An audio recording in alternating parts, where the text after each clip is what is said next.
Hey there everyone, my name is Danielle. I am new here. Welcome to my room, office, video space, whatever you want to call it. This is my first video, and if you clicked it here, you were probably drawn in by the topic. So I'll dive right in. So once again, Danielle. I'm a registered nurse and I've been in the field for about 3 years now. I work in oncology, and so I thought, why not then try doing a YouTube channel where I kind of talk about some topics going on in healthcare and nursing, as well as my life, and cover some other topics that I'll get to later. But for right now, the reason that you clicked onto this video, which would be how COVID-19 reminds me of a high school education talk. So I don't know how many of you are familiar with having had the talk in high school. For me, I went to a Catholic high school where we were taught more than just the topics of abstinence. And one thing in particular stands out to me that I think is very relevant for the current world situation.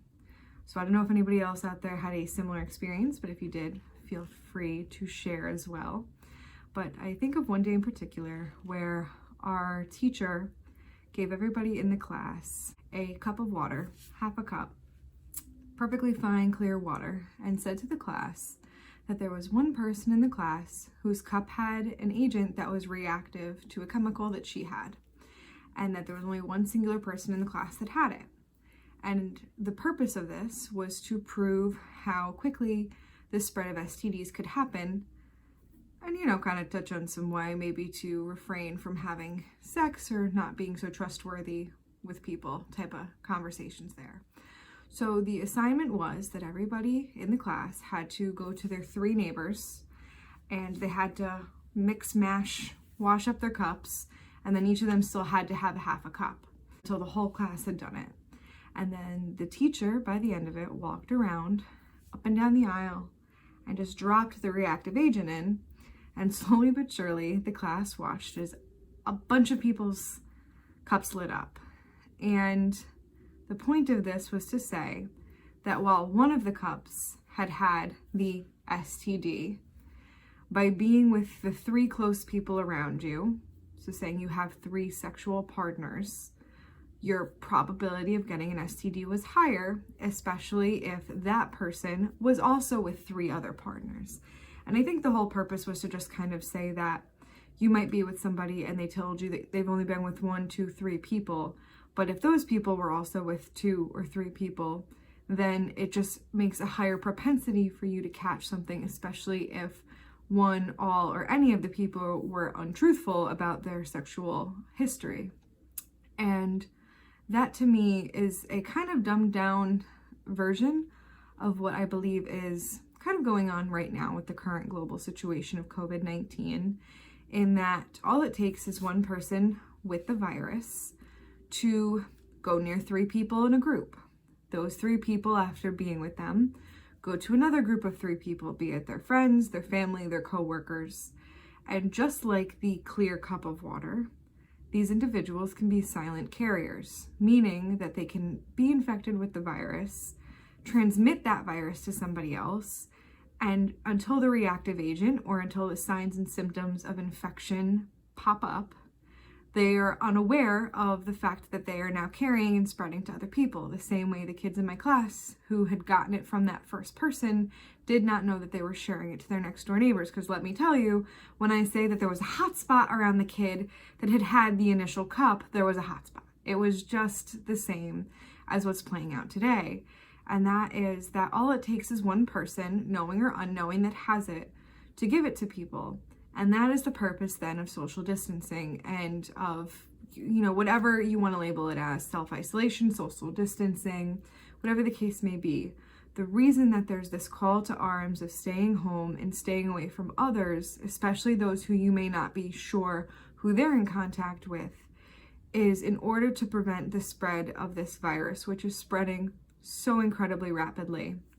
For example, in a place like New York City, where there's very, very limited space for people to move around as is, you're now adding to the mix everybody that came over to New York who was not allowed to go back, be it visitors, family members who were coming there for the weekend, whatever the case may be, all huddled in a very small, very condensed area. And they're transmitting it by going outside, by touching every dirty subway, city, car, rail, whatever, in addition to the terrible hygiene habits that some people have. The fact that we had to go over how to wash your hands is still mind-boggling to me, but that's besides the point.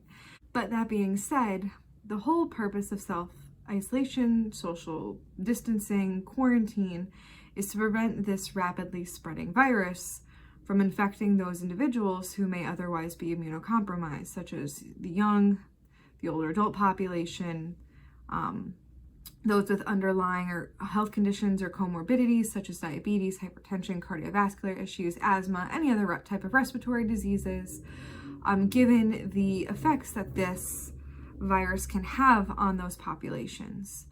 Additionally, it's helping to take the strain off of the healthcare facilities and the healthcare staff that are otherwise at the current state, understaffed, lacking in supplies, and just overwhelmed by the volume of patients that we are seeing versus the equipment that we have to treat these patients. Perhaps if you were not social distancing maybe quite as well as you had thought you were, or if this sexual education talk may have strung a chord with you a bit better, that you not only engage in it yourself, but truly ask and implore others to do the same, because it's one of those things that's going to make a difference at this point.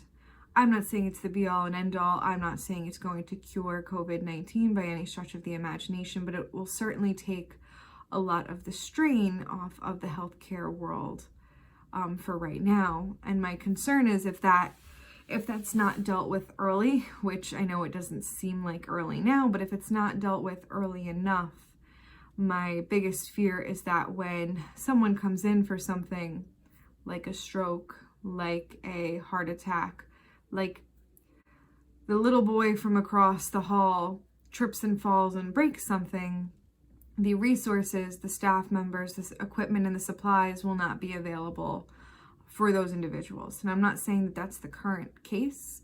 However, it's no secret that Italy is struggling right now to take care of the individuals that they are taking care of in the healthcare world. And a lot of those patients are actively COVID-19 patients. So to think about all of those people who may not be seeking medical care that need it, which I know is a problem here in the United States. The stay home movement has its benefits, but it also has its downsides in that there is also a social stigma to going out for some people, and those who may need medical treatment are otherwise not receiving it. Hopefully, maybe this sat better with you or made a little bit more sense as to why there is that call to social distancing or to quarantining and isolation. I know myself, I live in an apartment and I work in healthcare. I go in 3 days a week. I also go into the hospital for various other activities, but I also live with another person who works in healthcare. And so, for example, we're distancing, especially because we work in 2 different hospitals, we're distancing from one another. I have not seen any of my family or friends. I don't know if at any point during this current state that I might have it and be a silent carrier and give it to my roommate or to my family or to my friends, and I'm not really willing to take that risk. Thankfully, I do have the technology and the means to communicate with my loved ones and with my friends and family, which is not the case for everybody, but it's a scary time. But together we will get through this. It's just important to remember trying to keep the social distancing at the forefront of your mind. 100% hand hygiene. As a healthcare provider and as, anybody who's ever been to a hospital, there's hand washing signs everywhere because it is the best. It is the first and the easiest way to prevent the spread of any type of virus, bacteria, or illness.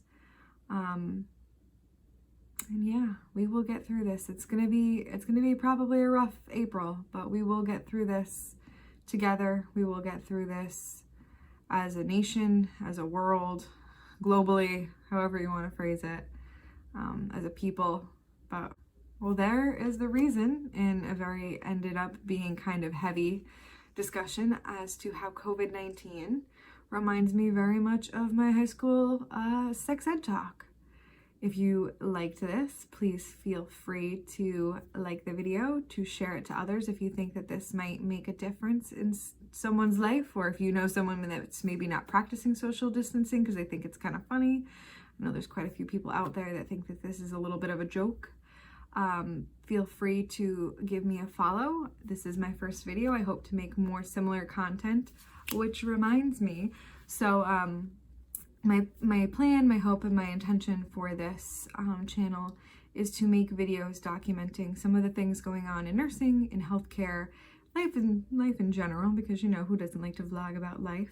So if you are interested in following my journey as a mini homesteader and, you know, as a nurse, give me a follow, and feel free to drop a comment below if you have any ideas or thoughts on this. All right, thank you so much.